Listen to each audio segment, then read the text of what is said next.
of the other club and the first chairman. Until the day he died, he was there on the club. And the reason he created this is because there used to be a club, and the gentry would get together there. Winston Churchill was still not Sir Winston Churchill, so he was refused admission there. So he said, the hell with you guys, I'm going to create another club. So he created the other club, right? Talk about innovation, right? Within 10 years, nobody wanted to go to that club. Everyone wanted to be in this other club. So if you look at the other club today, you'll find that it's the who's who of British politics. Through the years, for the last 50 years, everybody wants to be associated with the other club. Why did I end with this? Because innovation doesn't happen in the mainstream. Innovation is like the Robert Frost poem. It's the road less traveled. It's the path never taken. It's that mossy hill that no one's put their foot on yet. It's that slippery slope that everybody is afraid to put their feet on. That's where it happens. But when it hits, it becomes the norm. Everybody else now wants to be a part of that. So if you have anything that you think is innovative, don't look around to see if there are other people thinking your thoughts. If they are, it's not innovation anymore. It's a Me Too play. Look for that which nobody else is doing and say, I have the courage to take that step. So if you're a wannabe entrepreneur, you should be asking yourself that. If you're already an entrepreneur, you should be asking, am I doing that already? Or are there lots of other people and it's just a red ocean with a lot of blood? So we've got a perfect storm, lots of global demographic conditions, technology and innovation, global healthcare and wellness markets. You put them all together, never a better time than right now in this particular space. So with that, next slide please. Happy to take your questions. So I think we have time. We have 2 minutes more. Okay, we have maybe 3 questions, okay? 3 questions. You want my microphone? Oh, you can So- do it. Yes, you can do it. Okay. So you've talked about the web. I don't know how many here have heard of the word deep web? You might have definitely heard of the word deep web. Invented it. So could you just talk 1 minute about deep web, about all those IPs that don't show up on google.com, and Google thinks they search the whole world and they have everything mapped? Google doesn't say that. You assume that they search the whole world. That's not Google's problem, it's your problem. It's caveat emptor. Right? Buyer beware. That's what it translates to. Look, there is no such thing as the World Wide Web at the applications level. There is no such thing. Just because we choose to expose things with a www doesn't mean that that's the only thing that lives on the web. In fact, the real web is the internet, because if it's connected, it's discoverable.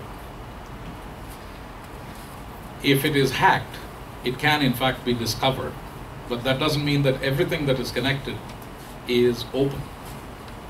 So there is a lot of web spaces that never show themselves to the open web. They live in the heart of the web. So when you think of deep web, I'll give you a very simple example of a deep web. In the financial industry, for instance, have you heard of dark pools? No. 80% of all trades that occur on an average day don't occur in the eyes of the public. They occur in the background, between computers that talk to each other, behind firewalls that you don't even know exist because you're never able to get behind the firewalls. But the pools actually are trading with automated trading mechanisms, looking for differentials of as small as 1/10 of 1 cent, but moving large amounts of money between the pools. These are dark pools. That's just an example where your stock portfolio of 401k is being impacted by the activity in the dark pools. You just don't even know about it, leave alone see what's going on in that area. So it's one of many, many examples of the dark web, where there is plenty of activity, not discoverable, not public, will probably never become public. And that trend will continue, by the way. Sir. I wanted to get your thoughts on the privacy laws, especially concerning the internet. Every time we go on the internet, whether we accept the terms and conditions or if we don't, there's always tracking which is going on behind the scene. And there's always a debate and argument both on the positive and the negative side. What do you think where it's going? Will it impact our living as such in future?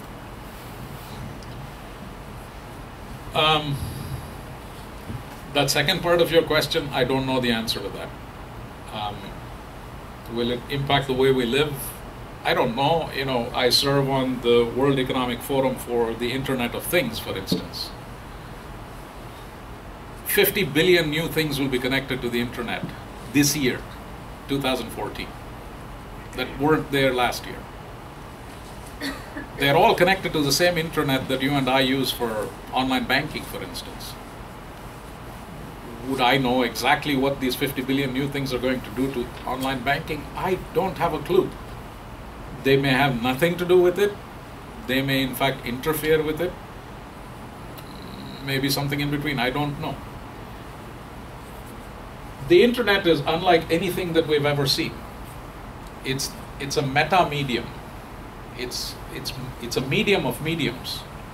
We're doing more with the internet faster than we've done with any other medium in the history of the world, without completely understanding all of its capabilities or all of its dangers.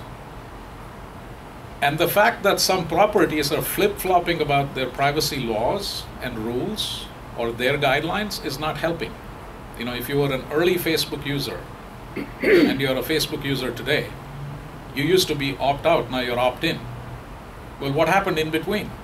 I don't know. Did everybody who opted out opt in, or did everybody who wanted to opt in opt out? I don't know. You don't know. They don't know. These are big numbers that we're talking about.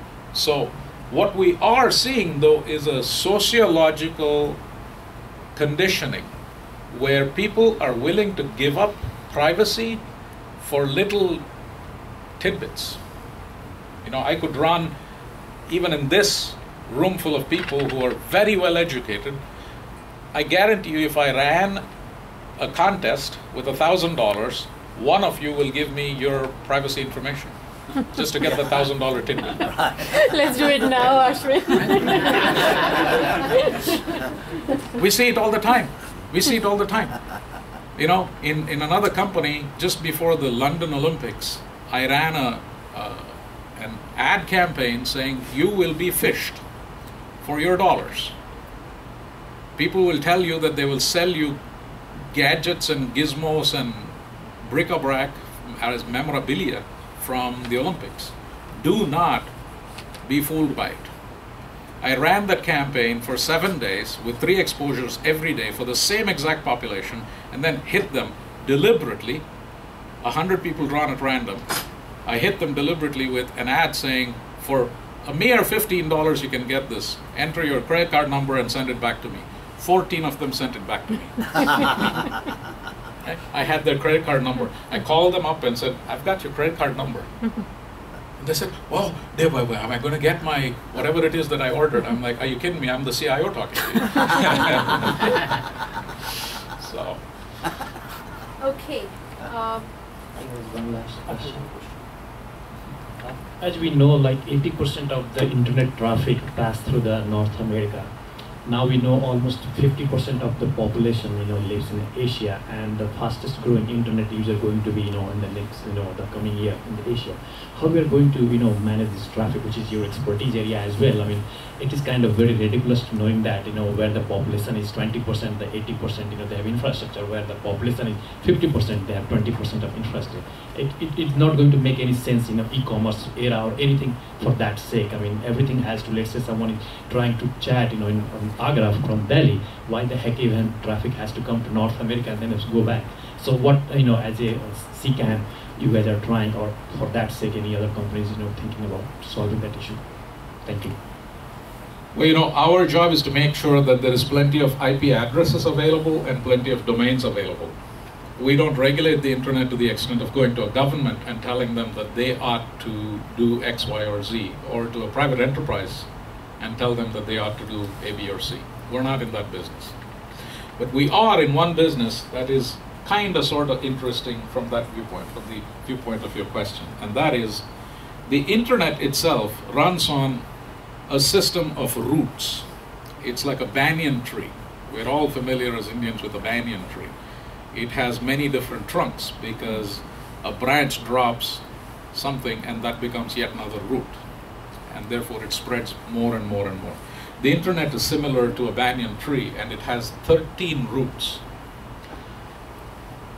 These roots have many instances in different parts of the world. In total, there are about 500 to 510 of these roots right now, and they change every day. Every day, one or more is being added, or one or more is being subtracted. It's roughly 500, let's say.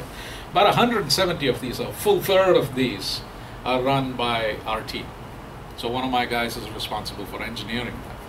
So when we see growth patterns in different parts of the world, and we see traffic starting to spike, we put an L route. We operate what's known as the L route. We put an L route in that country so that the services to that country are authenticated faster. Now, if the traffic goes above a particular point in terms of just raw bandwidth usage, it's an opportunity concurrently for a local, either government or private enterprise, to invest, because the demand is already there. Hello, just go monetize the demand, right? I told you about wealth and value creation. This is providing value and making wealth out of it. The story has been told many, many times over.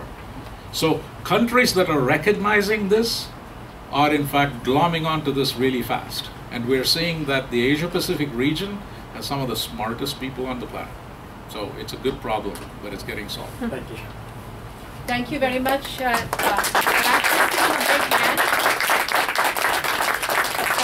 As a token of our appreciation, thank you very much. We Thank hope you. you will exhibit it